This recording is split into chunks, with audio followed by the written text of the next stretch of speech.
You can test the ceramic capacitors using the Farad modes and by selecting capacitance, nanofarad, microfarad, or simply for beginners by using the continuity mode. We use especially the continuity mode for ceramic capacitors because we don't have the value above it like the electrolytic capacitors. That's why the continuity mode on the multimeter is the best option, especially for beginner, to test this kind of capacitors. Of course, the same for tantalum capacitors, polarized tantalum capacitors, and also electrolytic capacitors. For MOSFETs, 8P MOSFETs, 3P MOSFETs, and transistors, the diode option is the option used to test those components. Transistors, MOSFETs, and diodes. This is a diode, ASMD diode. Also, we use the diode mode to test it. Of course, for resistors, as you can see, this is ASMD resistor. You have always to refer to the schematic or to a donor board to know its resistance. And of course, we use the resistance modes on the multimeter. And attention, always we use the higher resistance mode. If you want to check a 2K and 200 resistor, you have to select 20K. If you want to select a 20K and 100, for example, you have to select 200K, etc. Here, if you want to test a 300K resistor, you have to select 2 mega ohm, etc. to protect the multimeter and to protect your motherboard. For coils, this is a coil, and also here we have coils.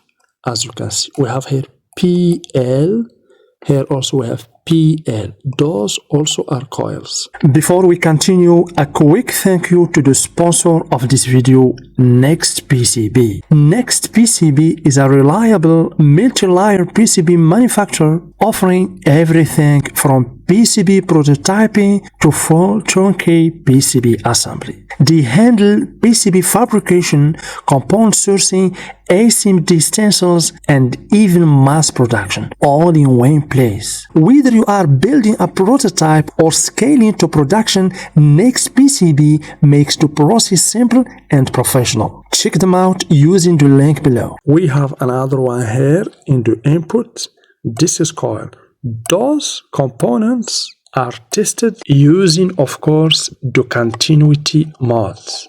Okay? The coil should beep using the continuity mode. No beep means open coil. You have to replace it. So, testing coil is like testing a wire. For this component over here, this is basically a fuse. We test it the same way as coils. No beep means the fuse is blown, is open, you have to replace it. Here we have a very important component.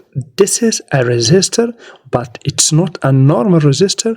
We called it CSR or current sense resistor. A failed SSR resistor means dead board, no power. How we test this resistor?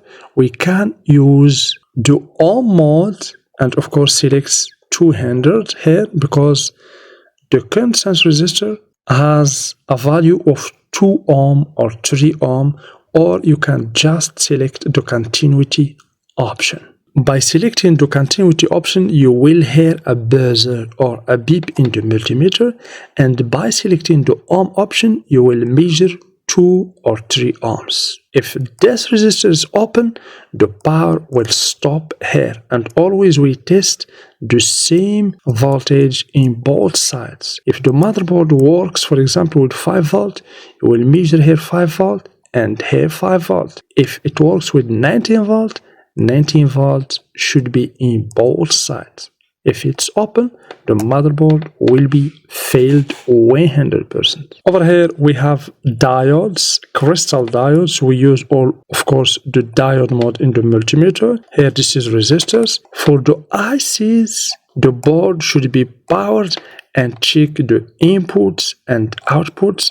and make sure you watch the complete video about how to test ICs from A to Z. I will put the link of the video in the description. Very important video. And if you want to know how to test this component using the multimeter one by one, also you will find the link of the video in the description. Very important video, especially for beginners and for technicians who want to master component testing, especially ASMD component testing. And for more unique content, you can join my Patreon page, the link also in the description. So please make sure to subscribe, like, hit the bell icon for upcoming videos, and see you with another amazing video.